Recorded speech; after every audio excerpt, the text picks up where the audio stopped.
This 5-minute meditation can reduce nervousness before events such as interviews, beginning a new job or school, or dealing with everyday stressful situations, or just whenever you want to feel calm.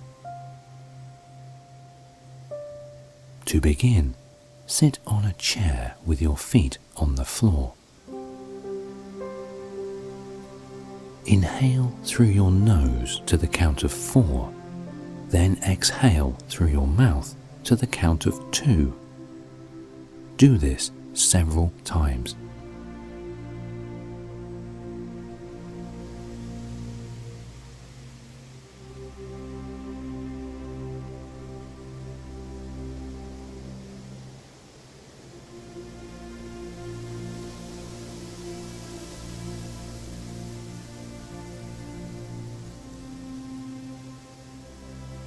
Imagine that rising from the core of the earth up to your feet comes a sphere of white light.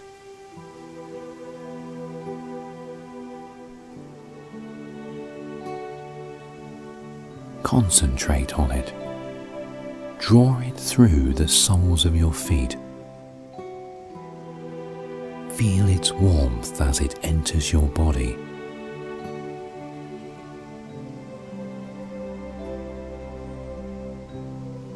Feel it sink into each muscle, into every fiber.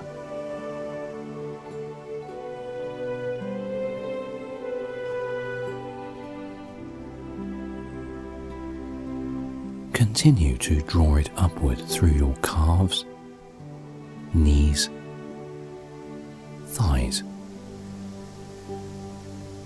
Feel it dissolve stress and tension as if you were sitting in a warm bath.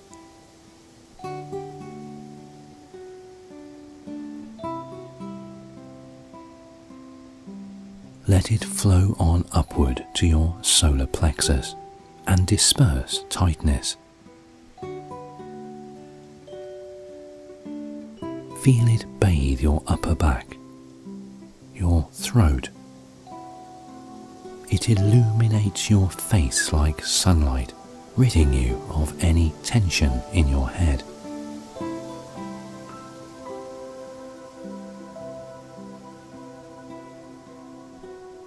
The warmth infuses you with calm and with confidence. Say to yourself, I am calm. I am centered. I am at peace.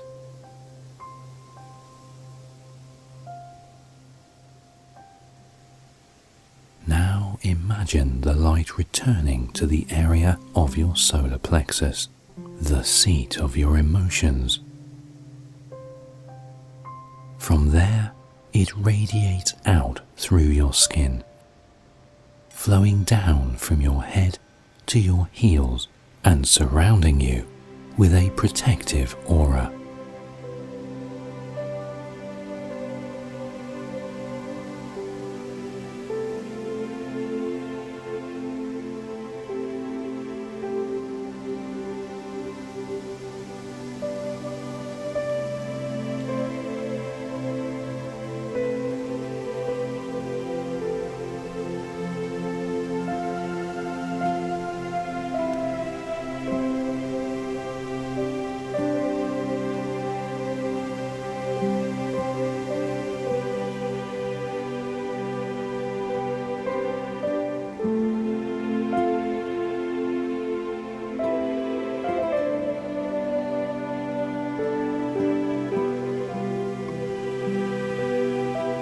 When you have done this, relax and stretch. Take a deep breath. Feel the warmth and the peace of the light resting in you. And remember that it is always there for you to call upon whenever you need to feel calm.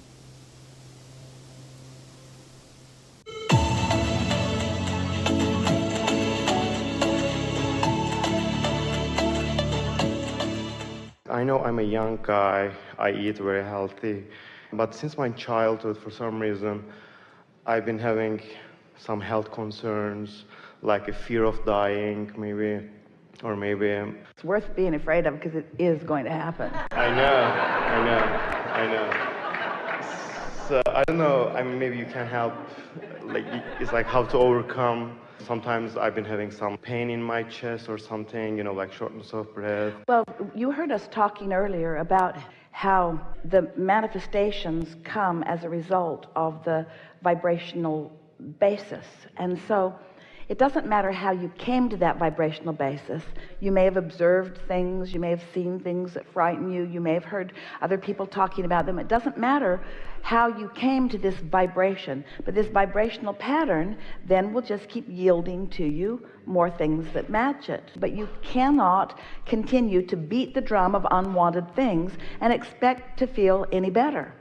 So sometimes it's helpful to know that the reason that you feel fear or any negative emotion is because in the moment of the fear, your opinion about something is so far off from the opinion of your inner being that you have actually almost lost contact with your inner being.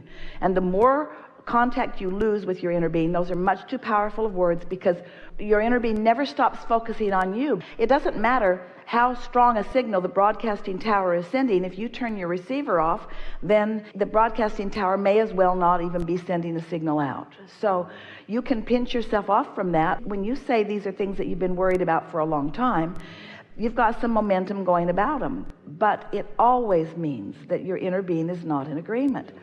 So our first question to you is, do you believe that you even have an inner being? Yes, I do. And are you interested in what your inner being thinks about things? And do you believe in the validity of the wisdom of your inner being?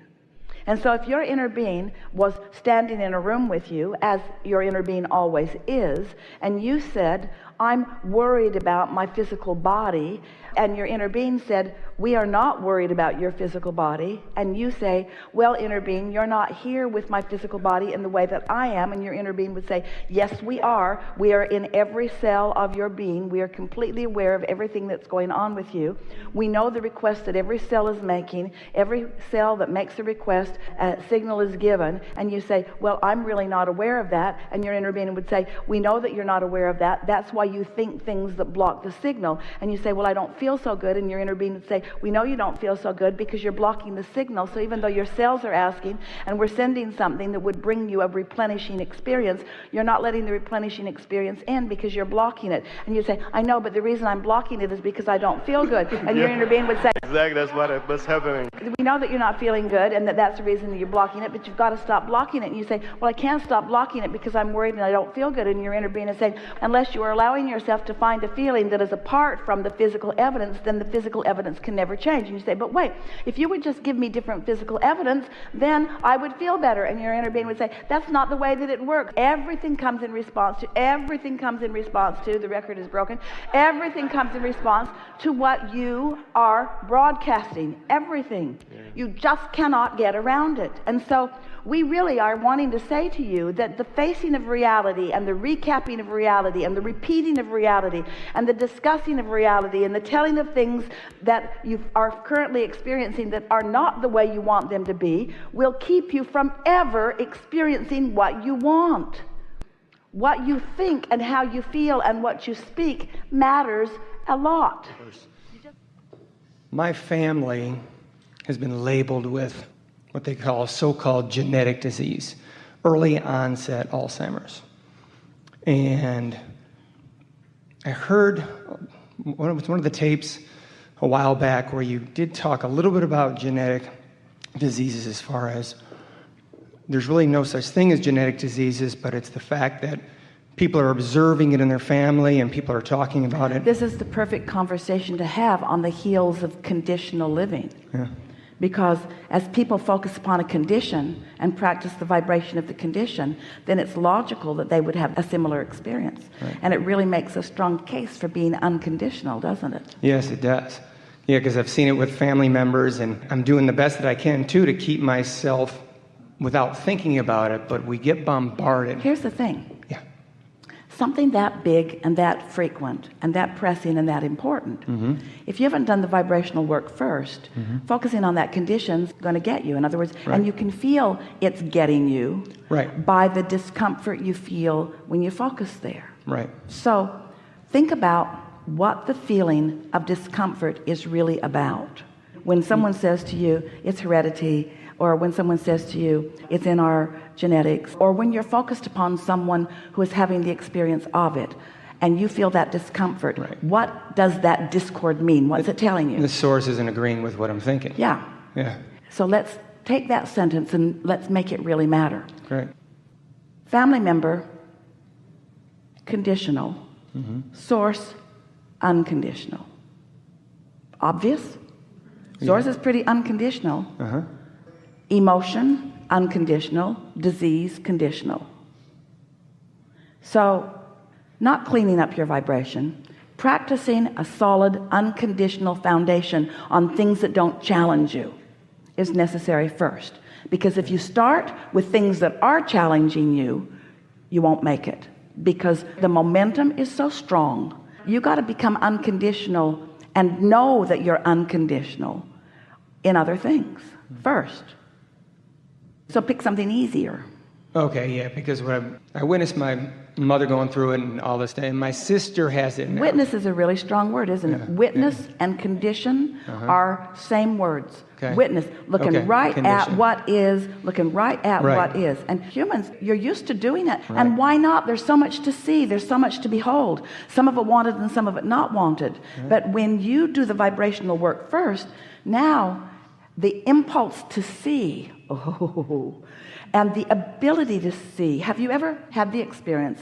Esther has it a lot, especially when they were driving the bus cross country, so they were on the road all day most days, of having some place that they knew they were going to stop and passing hundreds of billboards and signs and not noticing any of them until the one that told them about the exit to that RV park. And Esther would say, it's funny, that's the first sign I've seen all day, and it's the one that I really wanted to see. So what's happening? Broader perspective is helping her to focus. So when you practice the unconditioned, then that turning of the vibration to the thought, to the emotion, to the impulse, to the rendezvous, to the manifestation, actualization, reality of what you're wanting is just the natural progress. But you got to figure out how to do that first. Right, because what's happened. And you got to start with things that are easy. You got to find out that you're good at it before you have to do it on something that's so in your face and so important to you. If you don't get good at walking the beam that's only 6 inches off the floor, don't walk across the Niagara Falls. Right. Show yourself that you can do it. And once you've shown yourself that you can do it, you can walk anywhere without trepidation. I know I need to practice without seeing them. I've got a sister that's going through it, and We know. But what you're doing right now is practicing the vibration that doesn't help. Okay. You're practicing focusing on the condition that won't let you harmonize with source. Okay. And we could stay here all day and speak only with you, and we wouldn't make very much headway on that topic because there's enough momentum about it. You're not in any danger. There's nothing happening to you. We don't mean that. We just mean you're in danger of more negative emotion. You're in danger of feeling fearful. You're in danger of feeling uneasy. You're in danger of perpetuating the potential of a vibration. You're in danger of holding yourself in a vibrational frequency that doesn't feel good when you don't need to. Right. There is a very big disconnect and therefore a very big disadvantage that most medicine is experiencing, where they are not factoring in the thing that matters most, and that is the alignment factor, the vortex factor. In the same way that we are not really encouragers of trying to figure out why something went wrong, but instead receiving the benefit of the new, clear intentions that are born out of it. Whether you are trying to solve a problem or whether you're just wanting a more robust life today than you lived yesterday, you got to be looking in the direction of the vortex, because that's where everything is. The positive emotion that we've been talking about, even here in this conversation, is all about this closing of this gap.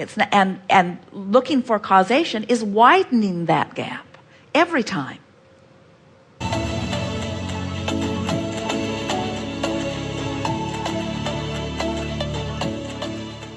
I would love to hear any thoughts that you have about what came up. Okay, Chris, you have your hand up. You first, please.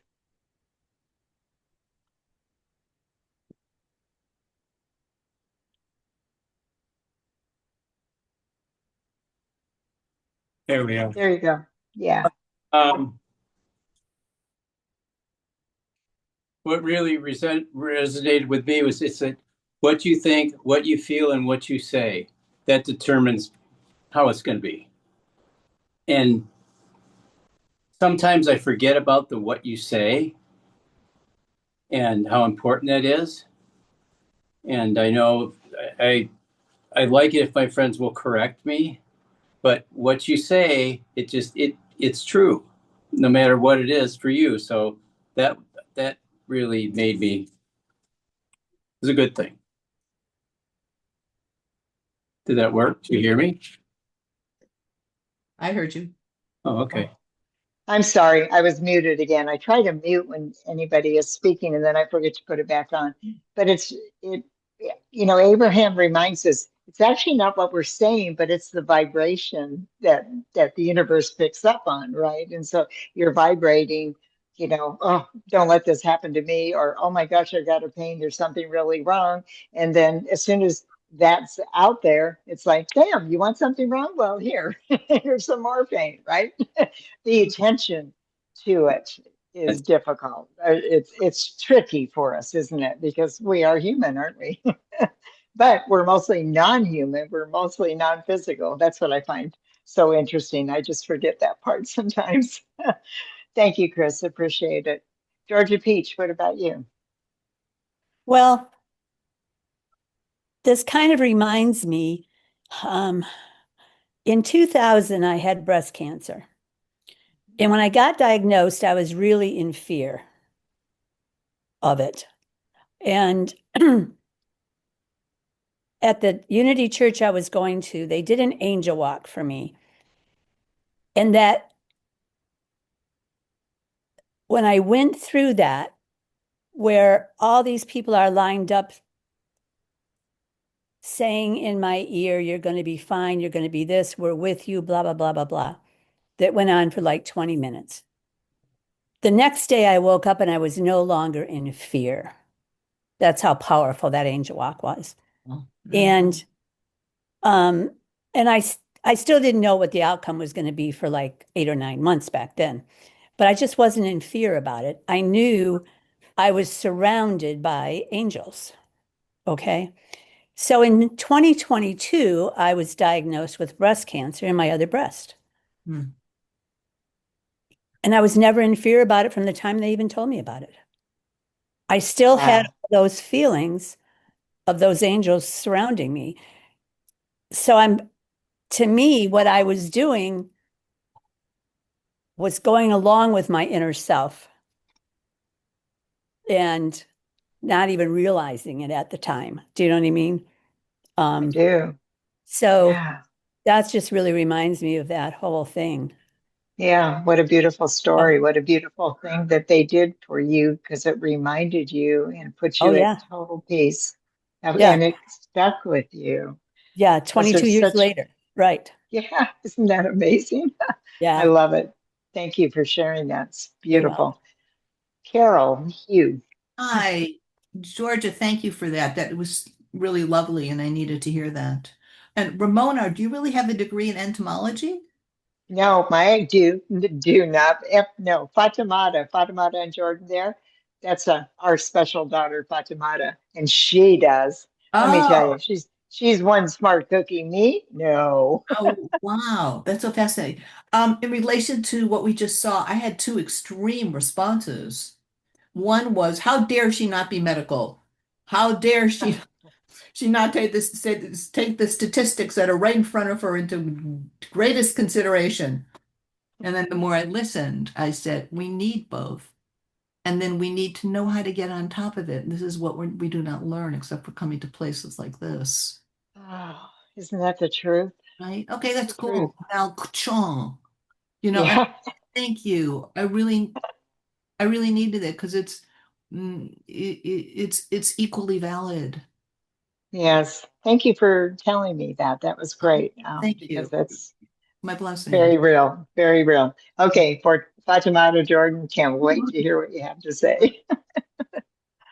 So just clarifier, hi Carol, epidemiology, that's Fatima, not entomology, but epidemiology. Oh, I thought you said entomology. Oh, but Yeah. epidemiology. Wow. Which is Epidemiology. study of public health. But I didn't know that word when I first met her myself either. So It's a great career.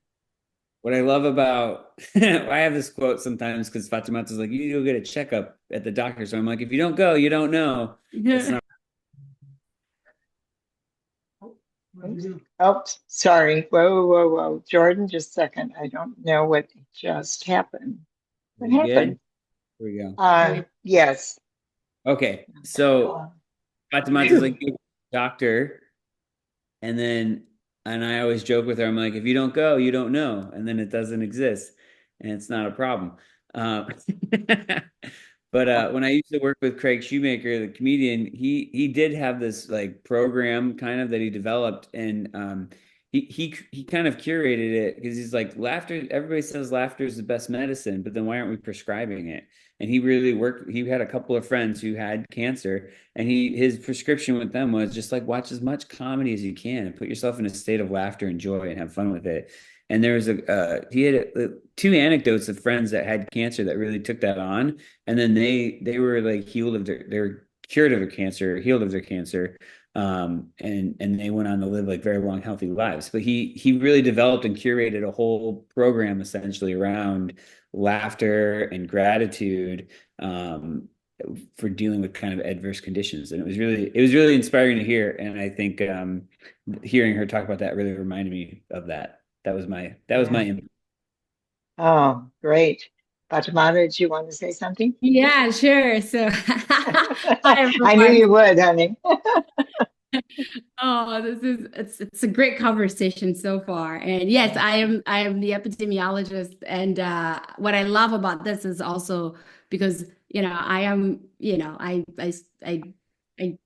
I research genetic epidemiology too. So I really was looking forward to this title.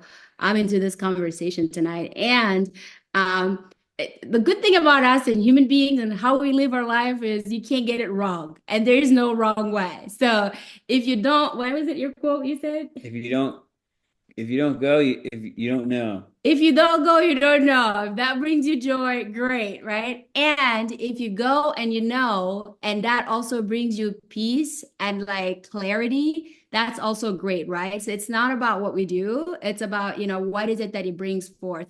I like to go and I like to know because of exactly what they just said in the video, that a diagnosis, if you get one, and if you go, it's not a diagnosis, by the way. So it's not, unless it's gone too far down the manifestation path that it has resulted in illness, right? So if you go for a checkup, you're not going for a diagnosis, you're going for screening, which is completely different. For an epidemiologist, it's a form of prevention.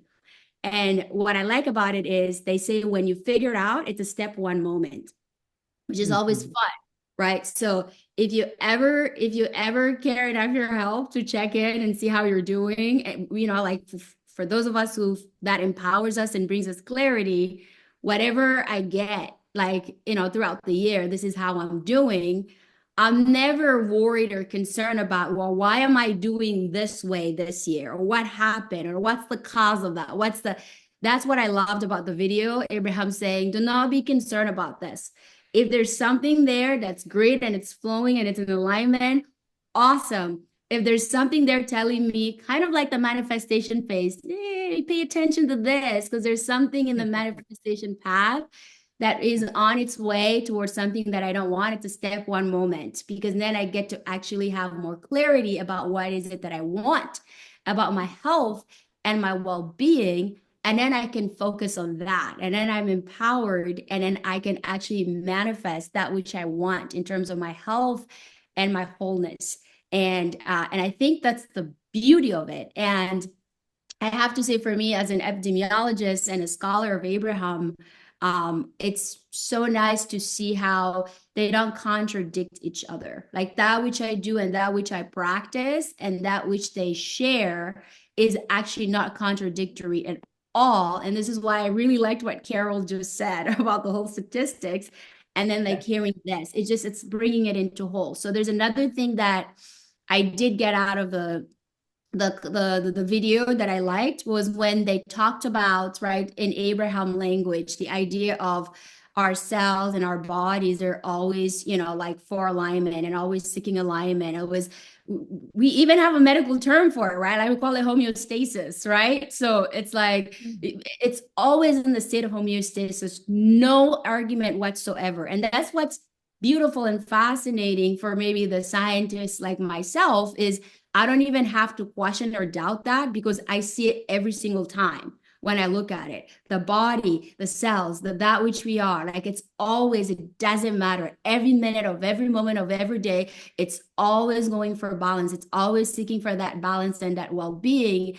And it is a great reminder that of the power of our mind, right? Like in terms of like, wow, like, you know, what is the thoughts or the environment, you know, the environment that we are creating in terms of mind that sometimes, yes, can impact and can influence well-being. That does happen. Just last two things I will share is, for example, as a scientist, I can give many examples. We joke about it sometimes with my coworkers, but it's like, wow, we cured diabetes so many times in mice, right? Oh my gosh, we cured cancer so many times in mice. And then, you know, once you find that cure that you're excited about, and then you think that you're going to translate it to human beings and a human, the exact same thing, you know, sometimes you don't get the same answer, you know, like you don't get the same result. And why is that? Because there's something unique about the being of a human being with their mind, right? And like the intention of that, you know, like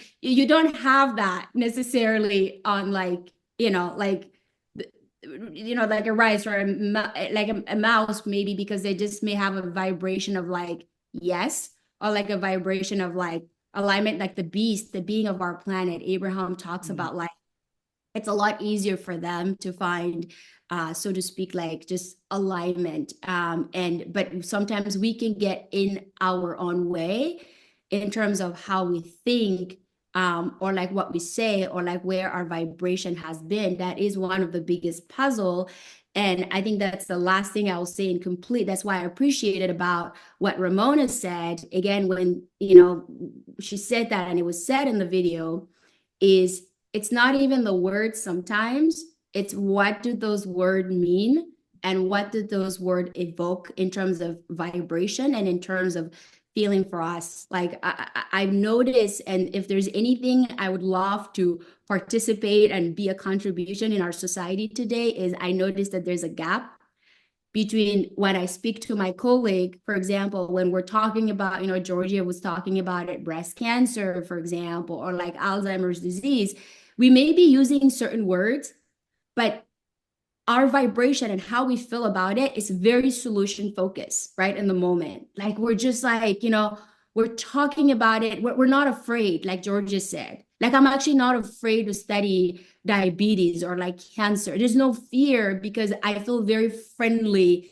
with like I understand the nature of the body and how smart it is, how we just want to be in alignment. So every word I'm saying or the questions we're asking, it's like the puzzle piece. We're just wanting to be in alignment and ride the wave of the solution and the answer. However, sometimes the way we speak in our language, and that's where we don't do a great job, when we use those same words in the media or on the internet, and you know, like the wide community hears it, it evokes a completely opposite negative disease-like feelings for them. And I think that's very counterintuitive, and it's not it doesn't serve. So there Wow. there is an opportunity there for us to, to bring communication that brings about harmony for all. So I'll stop Wow. here. Yeah, we'll probably circle back to you because I might have a question that I want you to give us some input. But thank you both. I love you guys so much. Robin, you are up next, and then Mike is going to share. He's also. Okay, first off, I have to just share how something for you guys to giggle about. So when the video was done and the questions are ready, I went to try and raise my hand and I kept hitting clapping. You guys probably saw me take my glasses off because when I look at the screen with my glasses on, I get this weird, effect. So yeah, I clapped like 3 or 4 times and I kept thinking, why does she keep taking my hand down? So I'm hoping that I'll even remember what I was going to say because I wasn't raising my hand at all.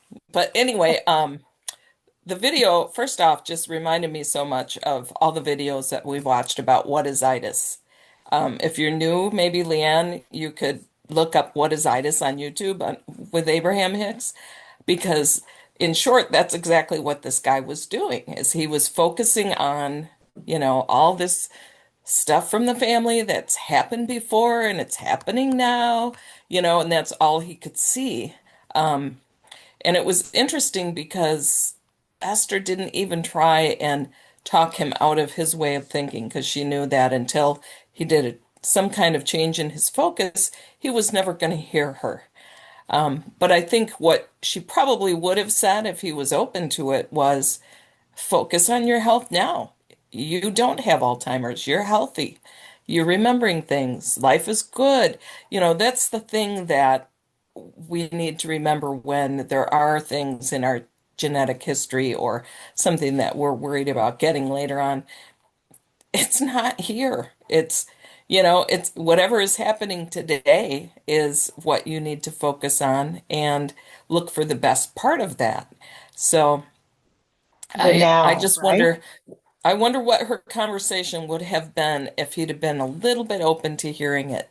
Um, Yeah. and I'm kind of glad she didn't because I think she would have just ended up with an argumentative half hour on stage, right? Um, but the Yeah. what is itis? Oh, haven't heard that term in a while, and that was a great viewing of that. So that's all I I, can remember. Who knows what else I would have said had I I not been know, and playing more with the may pop. clapping button. Yeah, but more may pop up too. And I love what is itis because that really is it, isn't it? I Yes, mean, that's what yes, we do. It's what is right now. yeah. Yeah. Okay, I'm going to call on Mike and then Carl. You're going to mute? Yes, I will mute. Yep. Okay, now I can talk. Can everybody hear me okay? Yep, Because I can't, no, I don't hear anything here. I can hear you. You're good. Okay, good. Okay. In 2011, a doctor discovered something in my stomach right about here and found out that it was something called a gastrointestinal stromal tumor, or GIST for short. And first thing I did was fear. Like I better get everything in order because I'm going to go. He called it the C word. And then I started thinking about it and researching, and I got a hold of every article on a GIST from Lancet Oncology, read it with the computer so that I could know what those words meant, but went through it and discovered that most people who get that, and it was attached partly to my pancreas and stomach and small intestine, bile duct, maybe something more, I can't remember. Anyway, it was pretty intrusive. But what I did was, I'm trying to think of the next step. After studying it, which would be my style, I read in there that there were most people last 5 years, and if you're lucky, 7, and that was 2011. And so we found a great oncologist in Grand Rapids who happened to be moving to Glendale, California. And as you know, we were living in both areas. And he was great. And he kind of explained that, you don't pay attention to those things. We also, I think the funniest part of it was that I started thinking, I'm going to be healed, whole, and healthy. And it's not my cancer, it's the cancer, it's the gist. I did not take ownership of it. And then we met with a group this was still in Grand Rapids, but it was where we thought we were going to have the operation. And the last person we met was a social worker. And she really convinced me that I was going to be okay, because the first thing she did was say, "Are you going to be okay? Ramona, are you going to be okay?" And it was like, and it just kept going and going. And she handed me a book and said, "This is going to help you through this whole thing. And if you have any questions, you can always call out to me." And as far as social workers go, she's probably good, but she wasn't good for me in that field. And that convinced me that I had to survive. And so I just never owned the deal. I just said, I'm going to be okay. I remember my boss calling on the phone and saying, "Oh, I heard you got some really bad news." And I said, "Don't worry, Jim, I'm going to be fine. I'm just going to be okay." And he kind of gave me one of those, well, best of luck to you with that. And the coming from him, if you knew who I was talking about, you'd understand. I think Connie understands. But anyway, so that was 2011 when I was diagnosed, and 2012 in February it was removed, and I'm still kicking. And I'm still fine. I'm going to have, I have PET scans every so often. I have another one coming up. But I already know that it's okay. They always find, oh, there's this little thing, maybe, this little other thing, maybe. It's never anything big. So I know I'm going to be okay. And I'm going to hopefully outlive my parents, who both lived to be 95. So anyway, you'll have me around for a while. Okay, can you review? So we did a couple of things. They gave him a chemo. There was only one chemo for GIST. It was such a rare thing back then. And the chemo was pill form. And, the fact of him taking chemo once a day, that's a heavy thought, even though you're looking right at him. But it was, to me, it was scary. So I had to lighten it up. Thank you, Abraham, for all these teachings. So the best thing I could think of was to download Pac-Man music. And every time he would take the pill, I would run Pac-Man on his abdomen while the pill went in there. And it just lightened it up. He talked about that social worker. We still laugh about her today, because when we walked out, we looked at each other and said, she just doesn't know what we know, and that we're okay. We turned everything into laughing. Several of you in Michigan, maybe some of you no, I don't think those of my Burbank family that are on tonight saw Mike, but the Burbank family and the Michigan family, we were going back and forth at times when he was going through all this. And I'll tell you, he looked pretty darn rough. He was allergic to the chemo, which they didn't find out until after his operation.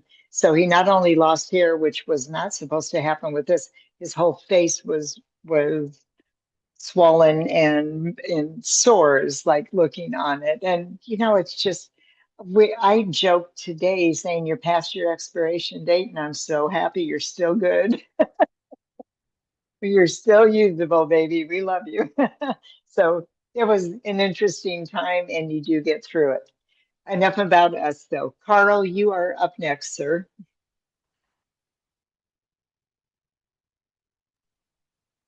You are, yeah, there you go. Brenda, how? Okay. where's the angel over my head? My son Frank has got this red light, and the vibrations of the red light are able to take away some pain, a headache.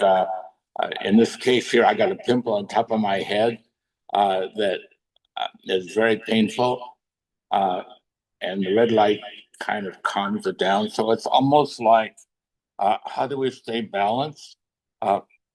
I guess one of the things you could do is get some red light on top of your head and the pain goes away, okay? Or you can take and laugh, and the process of laughing changes the thoughts. But pain is an example. Oh my God, I've got a toothache, but the toothache is not there. Ha ha ha ha ha, but it hurts so bad. I got to do something about it. But that's not true. The fact is that that's a false vibration. Don't pay any attention to that. Yet at the same time, the pain is going along. So you've got a real, you're making a choice to change your thought, but the pain doesn't allow you to do that, okay? And the red light right now, well, God bless Frank. He has helped us change our diet, weed off the bread, wheat, rice, all that stuff. And I've gone from 190 to 160. I am better than I was for a long time. I'm 93 and looking and saying, well, what's going on? My body is looking good. Okay. I've got change happening around me. I've got my kids, my daughter Brenda. Wow, what a gal! But I've got 3 other daughters that are fantastic. So my son Frank, you see the red light going on right now, and I use that with the neuropathy on the feet. I can't say that the neuropathy is not there, but I can try to do something to take and relieve it a little bit, or putting socks on that are the kind that create ultraviolet energy that helps to calm it down. With the dentist, he can get rid of the pain by fixing the tooth. With the neuropathy, I don't know what to do, but I do know what to do because I'm taking action. Okay. You are, yeah. So it's a fun life at 93. I've got a number of things that I'm living for. I'm not retired. I'm going for bringing about change, and it's not easy, but it is easy as long as you keep the right vibrations going. You are an angel, Carl. We love having you on, and thank you for the wisdom that you impart with us. I really appreciate it. I wanted to share something that several of you know who Moo is, and she is our best friend. And she flew in and was at our meeting Monday night, and she had a conference in LA and spent a couple days together. And she is very intuitive. She has a lot of amazing powers. She can hear people's thoughts. When my daughter was pregnant with her triplets, one of the triplets was in trouble. She went in and talked to the triplet and saved that triplet's life. It was amazing. So very, very powerful lady. And then she said, and pointed it out to me, I have something going on, and I'm not going to talk about what it is because we don't really know what it is, but I had an MRI, got the results, but I haven't heard back from the doctor. So I'm doing my own things. But I would use the word, oh, I've got pain there right now. And then she gave me an example. She's had a lot of physical issues going on. And she said, do you know, I stopped using that word.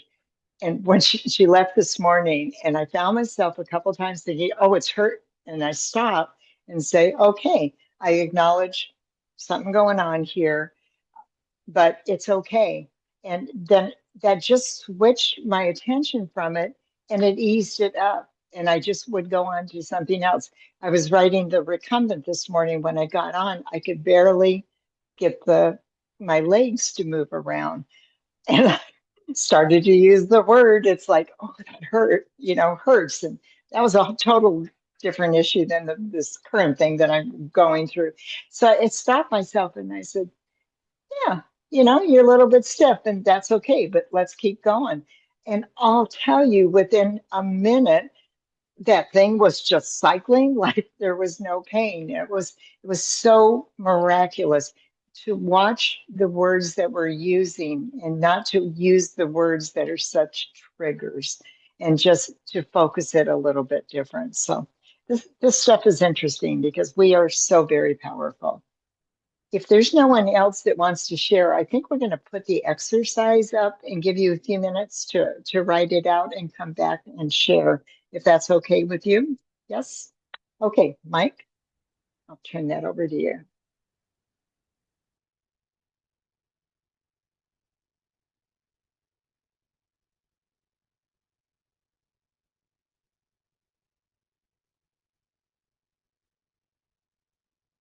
Okay, that gave us a few minutes kind of to think about it, and it's obviously what we've been talking about.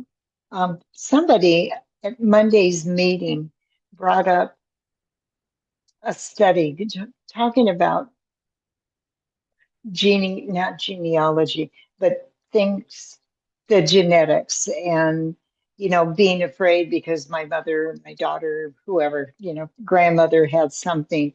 And that there was a study, and if anybody knows about it, I don't know that much, except Moo knew about it because she was at the meeting as well. But there were a group of nuns that I guess, spent time with for years, and they were teaching them all the, good feeling things, how to change your life, and, how to look on the bright side, and blah, blah, blah, blah, blah. And then at the end of the study, again, I know I'm butchering this, but the bottom line was, at the end of this study, they went back, and many of the nuns did have Alzheimer's, but didn't show any of the symptoms because they had changed their thinking. And I thought that was so, pardon me? And diet. Oh, and diet. They did diet, and their thinking were the bottom line things that made such an effect. I thought that's so cool because it doesn't really matter what our genetics are. I think I'm kind of blessed because I don't know mine, because I don't know family stuff. And maybe that's a good thing I don't have to worry about. But even if you have seen it in your family for generations, that doesn't mean that that's going to get you, because we're the ones responsible for that. It's amazing how powerful we are and how little credit we give ourselves about the power that we have. Thank you, Inner Being, for always taking care of us. Okay, Robin, you had your hand up. You first, sweetheart. Okay, I love this subject because I can brag about my dad a little bit. My Oh, dad good. has had so many things that he has taught me to not worry about these diagnoses. He's had heart attack after heart attack. At 83, he had a open heart surgery with 5 bypass and a new cow valve. He's had 4 different types of cancer, so he's had a cancer diagnosis like crazy. And I'm telling you, the last time it was bladder cancer. In fact, he's had that twice. Um, we don't even worry about it anymore. We just think, okay, is it treatable? Is it something they can take care of? Because he's not ready to go. He's like, when can I go fishing again? What do we have to do? He's put off things like chemo so that he could finish fishing first. He's just I whatever love comes that. at him, he keeps a great attitude, and Oh, until it literally stops him in his tracks, he's going to just do whatever he can. And that has taught me to feel the same way about it. I don't worry about him nearly as much as the rest of my family who don't have the information that we have, right? It's like right. you can get so upset about this stuff. The man should have died years ago. He's fallen 3 stories through a building when he was in construction, broke his back. He's been struck by lightning. I mean, he was in stage 4 cancer the first time he ever even was diagnosed with cancer. He's the proof that when you for whatever reason, it's not his time, right? And Yeah. no amount of worrying and wringing of the hands and, doing what we typically can do when we hear the word cancer wouldn't have helped or hindered any of it. I mean, he's not ready. And for whatever reason, the universe doesn't need him to be done yet. And that's kind of the way that I look at things. When I hear about other people passing and stuff, I'm sad, but it's like, well, I guess it was their time. And Yeah. it has really opened my mind to the idea that, of course, we're going to go to the doctor and find out what's going to happen next and what to do next. But it doesn't help to do that old-fashioned, oh, I'm going to find more doctors and I'm going to, read up and worry about and all of that stuff. So that's what my pre-paving is. It's just, whatever comes along, we'll deal with it when it's in front of us and do the best we can with it. But I just don't choose to worry about it. I love it. You chose your parents, and so you chose wisely Yeah, with that daddy. right, right. And You did honestly, when my good. dad first started having heart attacks, that's when I learned Reiki because I wanted to be able to help heal him. And of course, I feel like that's probably helped him along his way, but this is something that he has chosen and chooses every Yeah. day. And so, Wow. and part of it is because he's so crazy in love with my mother still. He's 90 Oh, years old now, and to hear him say it, it's marrying her was the smartest thing I ever did, blah, blah, blah, all the time. But that attitude of, I want to make it through this. I want to be here. I want to go fishing one more time. I want to learn that new lure that I can make. All of that stuff keeps him here and keeps him going, keeps him alive. And so that's, that tells me so much about you. Because yeah, I've yeah, observed all these years from way back in Michigan days that, you just handle things so beautifully all the time. And you have this living example that helped you on that path. I love it. Yeah. yes, Oh, yeah. thank you What for a that gift that so is. much. Yeah, it is a gift. Okay, Stephanie, I think you've been trying to get your hand up. Mike said, Stephanie, where are you, Stephanie? Oh, there you are. There you are. Okay, you have to unmute. Can you do that? If not, I can maybe unmute. No, yeah. Oh, you're still muted, Stephanie. I don't know how to help because I don't know what they're on. On a phone? Oh, don't know how to do that. Keep trying Ramon, to figure it out, and I'm gonna. you or Mike as the host might be able to click on her thing and request to unmute, and then she might be able to hit that. Oh, that is true. You can ask to unmute. I did that. Okay, I sent the message. Oh, there I am. Oh, It's on. yay! Thank Hey, you. Is that what I do when people get stuck like that? I did not know. Thank this, you. Thank you. this, Thank you. this, Okay. yeah, this is kind of a family story. Briefly, my dad lived to be 86, and he was also a cancer survivor and several heart attacks survivor. But his three siblings all died at 52 from either cancer or heart attacks. And then the next generation, there were three of my cousins who also died at 52 with the same health reasons. And of course, the rest of us that were still alive said, well, we're going to be part of the family curse. Well, it was just like 6 people that died of that, and I'm still here, so I definitely passed up the curse. But it was just real interesting because they said it was so rare for that many people in one family to die at the same age. It's almost kind of freaky, but I think we all just decided we were going to beat the curse.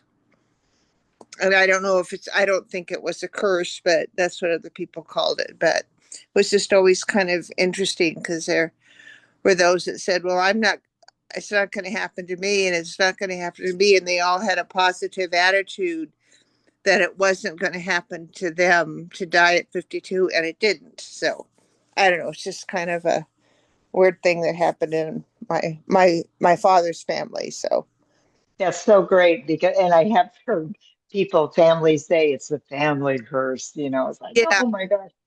I grew up hearing some of that stuff with a little tiny bit of a family that I had, but they would say, oh, like my birth mother died in her early 40s, but she also had a really rough life, and yeah, she had cancer all through her body. But before I learned about Abraham, I was convinced I was going to die in my 40s because my grandmother that raised me kept reminding me about her daughter died then. And I thought, oh, that means it's going to happen to me, yeah, and I was so convinced. I think I still thought that when I married Mike 100 years ago, and finally I did, didn't I? Yeah. Yes, you did. yeah. I did. Yeah, it's horrible. And it's like, wow, what a waste of my energy. But anyway, thank you. And I'm happy you're here with us. I've known you for a long time and plan to know you a lot longer. Thank Okay, you, Stephanie. all right. Okay, next one with the hand up would be Carolyn. Carolyn, your turn, please. Hi. Hi. Okay, you Hi. cannot move up. Okay, so I have some statements and a question. First of all, my beloved stepson succumbed to AIDS about 17 years ago, and he was infected 17 years before that. And there were lots of ups and downs, and then there were more downs. And I just witnessed his journey. That's all I could let myself do, was love him up as much as I could, but witness his journey. So this was a really good question that we had, how to pre-pave what we to expect. Well, I needed to hear all this again and write it out. So what I said was, say out loud what I want. Say out loud, I have it now. See it, hear it, know it. Celebrate my happy, healthy areas. Expect great health and freedom. Somebody wrote, words create worlds. That's wonderful. I want to go, and speak and coach, plus get my affairs ready so my family doesn't have to worry about things. Okay, so I want to follow up on that and remember that the source is not agreeing with me if I'm not in a fine mood. So, Yes. okay, this is my question. We choose our lives before we come and be born, and even if we're pre-paving to a degree, I mean, everybody is more and more densely.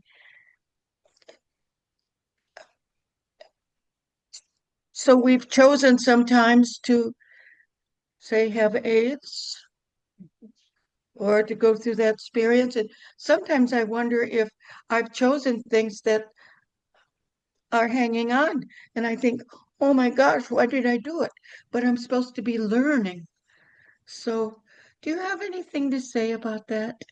I can tell you that, and I've heard this over and over from Abraham, that we were so excited to come in here to have the contrast because something like that happens. What happens? You launch a rocket. I don't want to have this. And that rocket of desire is what helps us to grow. And the contrast was seen as a good thing. Whereas with our human memories, because we don't have not all of us have our non-physical memories or strength. We have Abraham, and my gosh, that's the best tool that this girl owns because they're mine. All these teachings, but we wanted that contrast. We were excited for it, and the whole universe expands by our going through this, and we're doing we're expanding the universe every time we have contrast. and we're dealing with it. It is so exciting. And your statement is beautiful. Say it all the time. Put it on your bathroom mirror in the morning, just a couple words.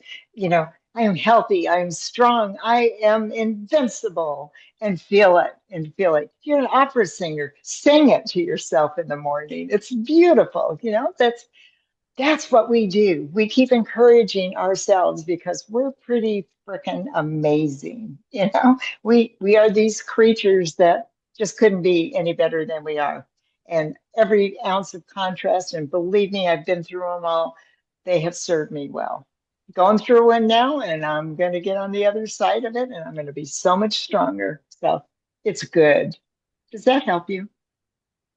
Yes, and thank you. Okay. You're so welcome, honey. I love you. You take care. You too. Okay, thank you. Fatima, you were next with your hand up. Where am I? Okay. Go ahead, Fatima. You're Wait. on, baby.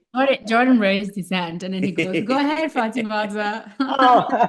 Well, because we were sitting You here, were- and we actually were like, oh, we just dealt with this. Not Yeah. like we dealt with it, but we just Yeah. created this like right before we moved to Pennsylvania, actually. We were reflecting on last year in December.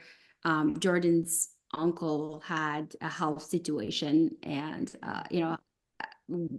so originally we were expecting them for New Year's in California. They were going to come and spend, like go to the Rose Bowl parade with us and all that. And then we found out that there was a health thing and his uncle was in the hospital, and then some stomach thing, and then he needed a surgery. And then long story short, he was in the ICU. And then, his aunt called us, and, of course, that's her lover, married so many years, they're in their 70s.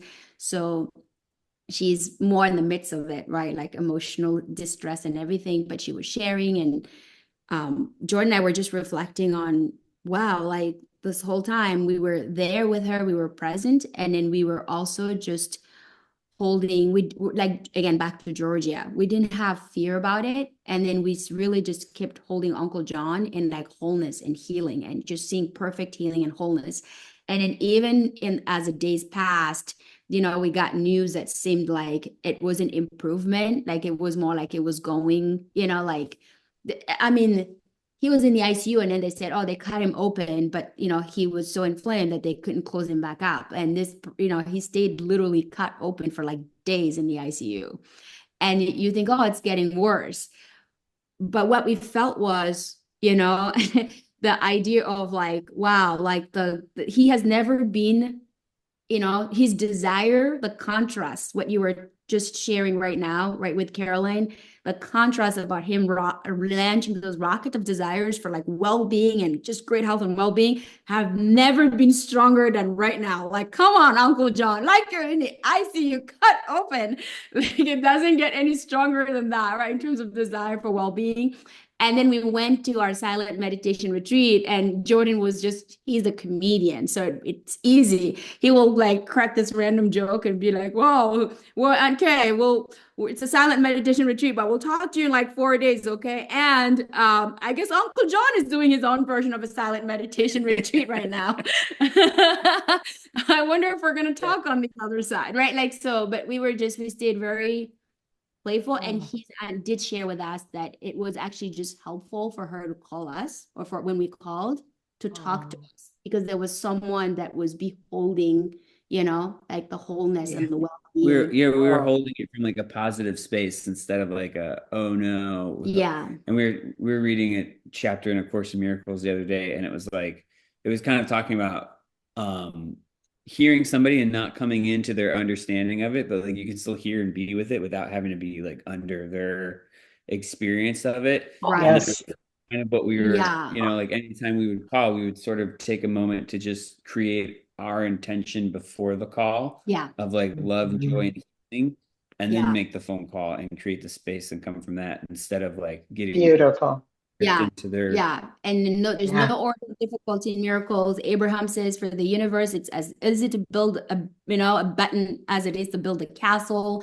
Anyways, Yeah. long story short, Uncle John as well, his healing was incredibly, just dramatically wonderful. Like within like, by late January, this guy was like out and about doing his own thing. This summer, he did like thousands and thousands of motorcycle ride across country because that's one of his hobbies, is traveling around the world. They're on their way back from Turkey, Istanbul.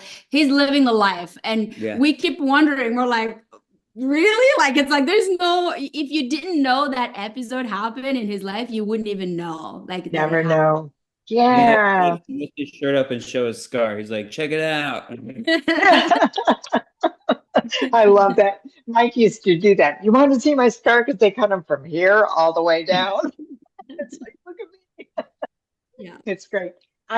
Most of you heard this, but if any of you have not, I'll tell you my secret weapon, and I used it when Mike was slipping away in the hospital after the cancer surgery. Something went really wrong for a while. Contrast. But I found this picture of Mike and me at our home in Lake Michigan, sitting on the beach. And that was our happy place, on that beach. And I would look at that because the doctors and the nurses were walking in with not very positive faces. And they're all concerned because they see him slipping away. And so I would just remember what that felt like. And I'll tell you that energy shifts. It changes everything. And the nurse, oh my God, a nurse. Here's this doctor who's the one expert in the entire world over GIST, couldn't figure out what to do. And this nurse walked in and she had a thought. And guess what? It saved his life. It's like a nurse, this guy who everybody saw is walking on a pedestal. He was it at Sloan Kettering in New York. She was just an everyday beautiful RN that we will forever hold in our hearts. But that looking at happy times of whoever it is that might be going through some struggle, that makes such a difference. Don't focus on what is. Just remember the good feelings. Those vibrations are so strong. You can be visualizing somebody in another country and visualizing good things happening to them, and it makes a difference. It makes a difference. So enough. I'm off my soap opera now. My soapbox. All righty. Next would be Patty. You were next. Thank you, Fatima. Okay. Got my glasses here. I have There's some feedback. Jordan, what would help? Is that better? Is that better? Yes, I think so. Shoot. Let me go here a moment. She's got two systems. Oh, you have two systems going. Yeah. Okay. I couldn't hear so much. Is this better? Yes, it's good. Yeah, we're good. Okay, good. To recap on what other people have said, because what I wrote down really substantiated what they were talking about too. But this past February, my youngest daughter almost died. She was non-responsive in the hospital for over 12 hours. We were praying, many of us were praying on her, and I was there when she came to. And then she was looking around like she couldn't quite see, and then she started to cry, and she said, I choose to stay here. I choose to live. I choose to stay here. 2 days later, she told me that she was with her father, who died 7 years ago.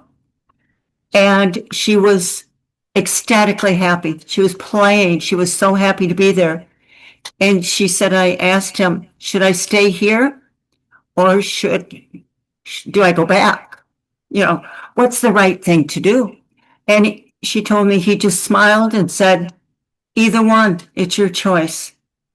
It's your choice. And she'd ask him again, and he would just smile and say, it's your choice. It's okay. It's your choice. And it's our choice, like Robin said. And so what I had written down would be how I wanted to see my life. I would see joy and love and health for other people. I would see world peace. I would see all of us thriving. I would see my daughter older, like in her 70s, and healthy. And because now she's in her late 40s. That's what I would see. And when we see that, we send that out, And it comes back to us. This is the law of action and reaction, karma. This is karmic yoga. And that is what I would see coming back to me. It's all circular and it's our choice. So Oh, beautiful. that's what I wrote down. I love this story about your daughter. Oh man, you know, brought tears to my eyes, but they were happy tears. That was so beautiful. Oh, Yeah. Patty, thank you for sharing that. I appreciate it so much. Oh, okay. Carmen, you were the next one with your hand up. My initial reaction was just like gratitude that I haven't had, nobody in my immediate family has ever had a major health issue. And, but also my dad, when he was 18, was in a really bad car accident and they told him he was never going to walk again. And he was running marathons like shortly afterwards. So just my entire life, I was told that prevention is medicine and like how you care for your body is so important and your mind. Like if he would have believed what they said, the difference, you know, that would have made in his life and how that like influenced them. And then, you know, I've had aunts and uncles that have had stuff and everybody just ends up okay, which is really crazy. And so for me, I'm so grateful that I had that from such an early age of like how powerful your mind is. And like, there's a quote by, I believe, Thomas Edison that said the doctors of the future will like concern themselves with how you move your body and what you put inside of it and all of that kind of, that's paraphrasing clearly. And so mainly just gratitude and the continuing to, love your body in your like words and feelings and actions as well. And that gratitude, just I'm so grateful. Oh, wow. Wow. Beautiful. Thank you for that so much. Laura, you were next. Hi. Yeah, I would say like Carmen, I haven't really had a lot of experience with people close to me having a lot of health problems. I mean, other than my grandparents passing away, but you know, three of my grandparents lived to their 90s, so it's, you know, it was their time. But I guess Oh, this meeting, careful. Don't say it's their time because, you know, we're going to be in our 90s before you know oh, it. Who knows what I'm time it sorry. is? Right. It's okay. I had to tease you. Right. Okay. But yeah, I would say this meeting in general has given me, has made me realize, I haven't given myself enough credit for improving my own health. I know, yeah, I've been kind of quiet for the past year or so just because I've been dealing with some health issues and just trying to work through my vibration and feel better and really get back into alignment about a lot of different things. And I was just got to thinking like, oh, they had a scan that said, you know, I had fatty liver disease and I had scarring on my liver. That was back last September, but they took a scan in May and it was all gone. You know, like, you know, and I just got Great. thinking like, oh, I didn't really think about that. I just was like, oh, you know, because you know, I tried not to worry about it too much. I just was like, well, I like weightlifting, you know, I'll just burn all that fat off and it'll be fine, you know?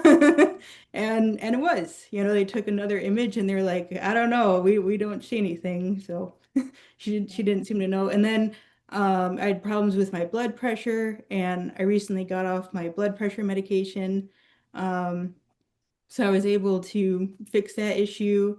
And I still have a few more things I'm working through, but I guess I sort of see health problems as just part of the emotional guidance scale. They're just saying, oh, you need to improve your vibration, you know? So just do that and then you should get better. And That's a then, great way. Oh, Laura, that's a great way to look at it, to yeah, remember that emotional scale. Thank you. right. Yeah. And then my other thought I was having was, you know, don't just think about the negatives that you've inherited, think about like all the positives you've inherited from your relatives. Like I've kind of poked around in my genealogy and I've realized like oh, like three of my grandparents lived to their 90s, you know, it's like, oh, I come from like a healthy family, you know, I'll be fine. And like, my dad had some of my issues, but he also got over them, you know? So it's like, oh, I'll get over it just like my dad did. Um, and I also figured out recently, yeah, I know they talked about like the family curse earlier. I realized that my grandpa broke a family curse because I noticed several generations back, there was a pattern of a woman in the family died young, so they named a kid after her, and then that kid also died young. And it just went on and on and on until um, my grandpa, you know, after my grandma died, his second wife had that name. And, you know, she lived to, you know, she did not die young. She lived a full life and then ended. You know, you know, family curse was done. So, you know, Yay. oh, I thought that was cool, you know. Yeah. But yeah. That's great. You have a really good, healthy attitude, sweetheart. I'm so happy for you. Oh, well, thank you. Yeah, it's really, really good. Thank you for sharing. Georgia, you were up next. Well, I just wanted to tell this to Carolyn, everybody, but Carolyn too. I have two sisters, and all three of us have had breast cancer twice. But there is nothing in the genes that it's come down from anywhere. Okay. But my oldest sister, Hope, she did pass away in 2016. And what I found, we all lived together at the time, which was phenomenal. And so we took care of her at home, and she never had to go anywhere. Okay. But I loved just spending time with her, not being negative about the medical stuff going on, but thinking about happy times in the family and all that kind of stuff. And I was able to be with her, holding her hand when she passed, which was the most phenomenal thing in the world.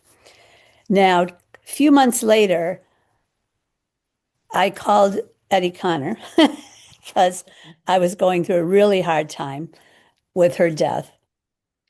And he called her in and my parents, and she started talking to me through him and took up my entire hour.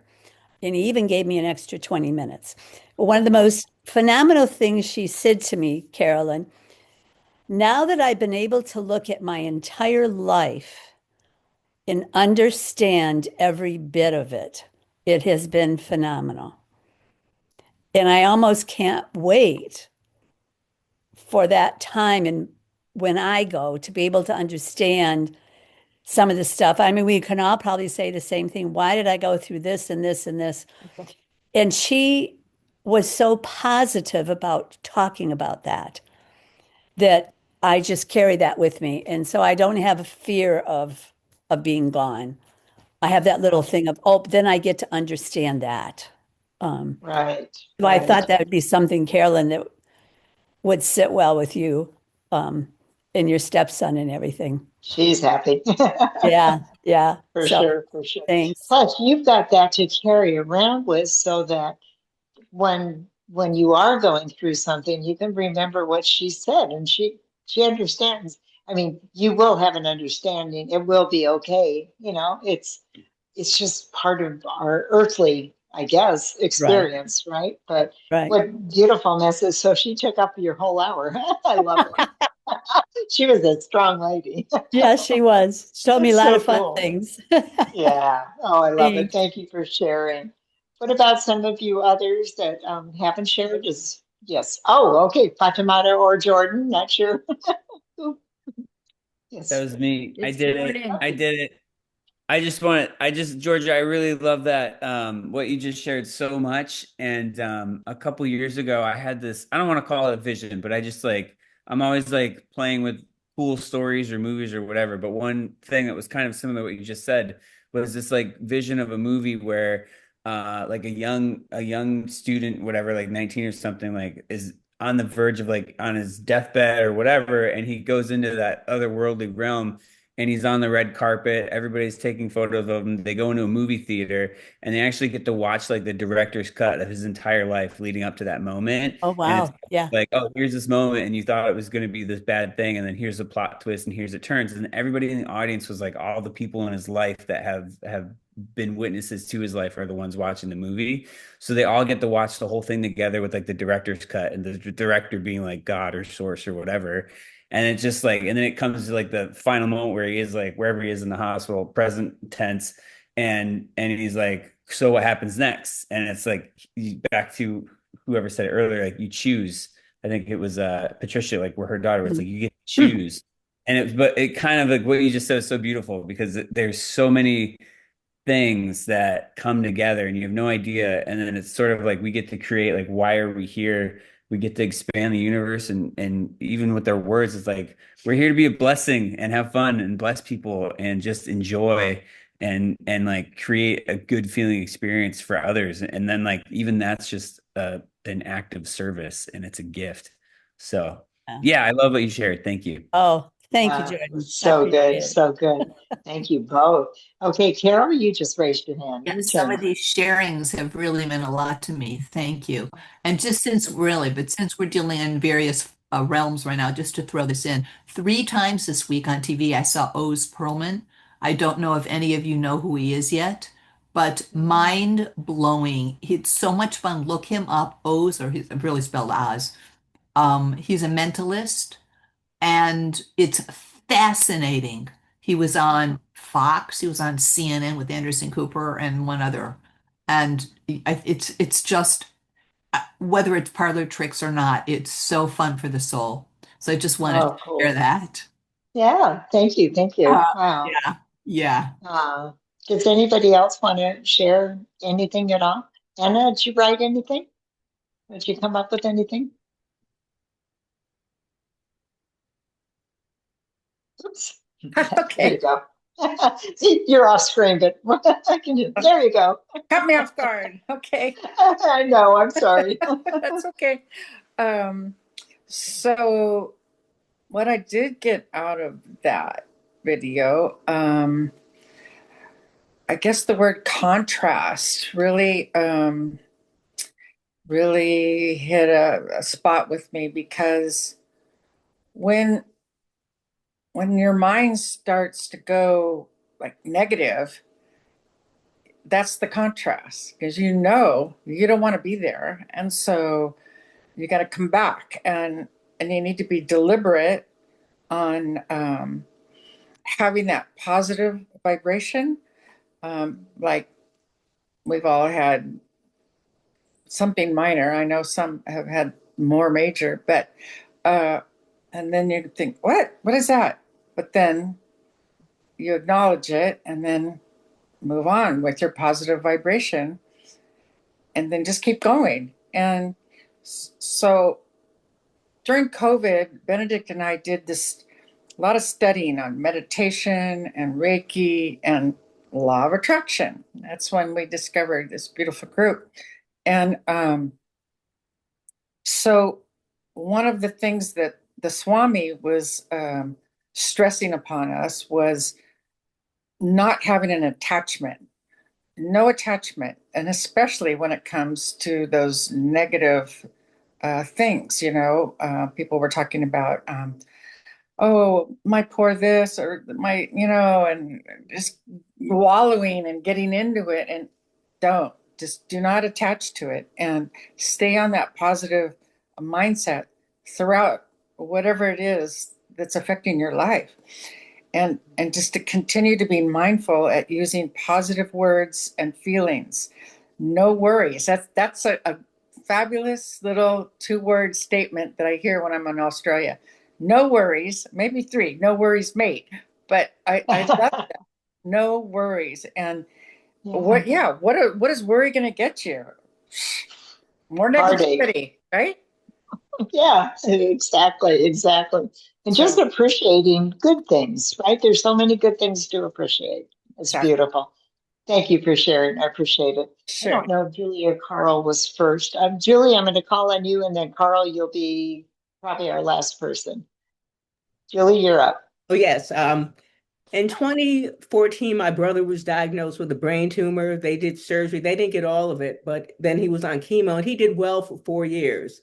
But then 2018, for whatever reason, he took a turn for the worse. And then my mother went with him to the doctor, and the doctor said, well, we're only giving him 2 weeks to live. And my mother refused to take that information. She said, how dare that doctor say that?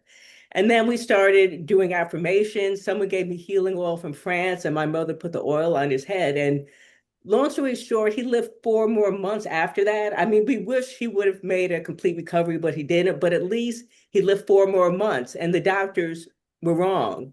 So I just learned from that, where you can't listen to the doctors, and you have to have faith and have affirmations and just have faith, be positive, think good thoughts, Boy, for sure, for sure, for sure. Thank you for sharing that. You're welcome. Beautiful story. Yeah. Carl, you are up, sir. Oops, let me unmute him. I can do it, I think. Carl, gotta find his name. There you go. There, great. Is death final or a final or another plane? If Abraham is speaking to us, can our loved ones that passed speak to us too, just that we don't know how to speak to them in the language they're communicating in? But if Abraham can do it, and we can, why is that plane of communication not open to us? And what can we do to open it? Well, I think because we're looking for them where they were and not in this beautiful non-physical energy. Esther Hicks, who is the one that brings Abraham forth, her husband passed many years ago, and great story I just heard on an old Abraham clip on YouTube the other day. Esther was saying that her sister came and slept with her for the first month because it was so hard that, Jerry was gone, and Jerry was the whole thing behind Esther actually doing what she does. And we know how excellent that has all worked out. But they were in bed, and she was having a moment, and she was crying and saying, I don't understand it. You promised me you'd come back. You promised me you'd come back. You never came back. And there's this picture. They've written children's books, and one of the children's books was done, I believe it was in Korean, and it had a really beautiful cover. And Jerry loved it. He had it framed in that bedroom, looking at the bed, and it was a great big picture. And as Esther is saying, you promised me, you promised me. And non-physical, Jerry came through, swiped that picture off of the dresser. It went flying, and Abraham says that is not easy to do when you're a non-physical. And then Esther said, oh, there you are. Oh. And it was just the funniest story. But I talked to so many of my friends that have passed. I have conversations with them. I do not hear them, but I can feel them. I feel when they're around. I think it's just being open to the fact that we can communicate with them. They stay a part of our lives. They know what's going on. So if you see something that reminds you of them, it might be a little nudge or something, you'll just, talk to them. I have a friend in Michigan. I was part of a small group of us that we called ourselves limo ladies. We take a limo to Chicago like once a year. And one of them just passed, and one of the other limo ladies let me know about it. And so I've been talking to Jill, and it's like, I just remember you being really miserable, Jill. And now you're in this beautiful non-physical energy. You must be having such a great time. And I laugh about it as I'm talking to her. And I assume that she heard me. And it's just, you got to be light about it. Don't stress on how to do it. Just communicate with them. It's just a really beautiful gift that we have, that we can do that. Does that help you, Carl? Well, I didn't know somebody else was talking. Anyway, you can always communicate with them. this has really been fun for me. I like it. And I have to tell you, you guys shared so beautifully. We had sharing Monday night in Burbank, and it was a little bit different. And I came home and asked Moo and Mike, I said, was it a bad meeting? And they said, no, people had an opportunity to talk about what was in their hearts. And then I was feeling bad that I chose the topic, thinking I shouldn't have. And then they knocked, got me off my cliff because I thought I can't do that to the Sunday group. Anyway, this was really good, and you were very receptive, and I think we all help each other, don't we? And I love that so much. I have a really sweet little closing. It's only a minute and a half that I'd like to show, but I want to remind you that on December 7th, that's our next meeting. That is the holiday meeting, and Mike does a recap of the year. He shows the videos in short version, and then we play a trivia game, and there are always 3 winners, and it's just a fun night. So I hope that you mark that calendar date and join us on it. And so I'm going to turn it over to Mike for the closing, and then come back and say goodnight to us. We'd love to say goodnight to everybody. Hey, honey.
Isn't that the sweetest? Just dreaming of all those sweets and stuff. Thank you all. Have a wonderful, wonderful month. We love you. Thank you, Michael. We love you. Happy Thanksgiving, everyone. Thank you. Oh, happy Thanksgiving. That's right. Our friend. Oh yeah, happy Thanksgiving, everyone. Bye. Bye, love. Bye. Bye.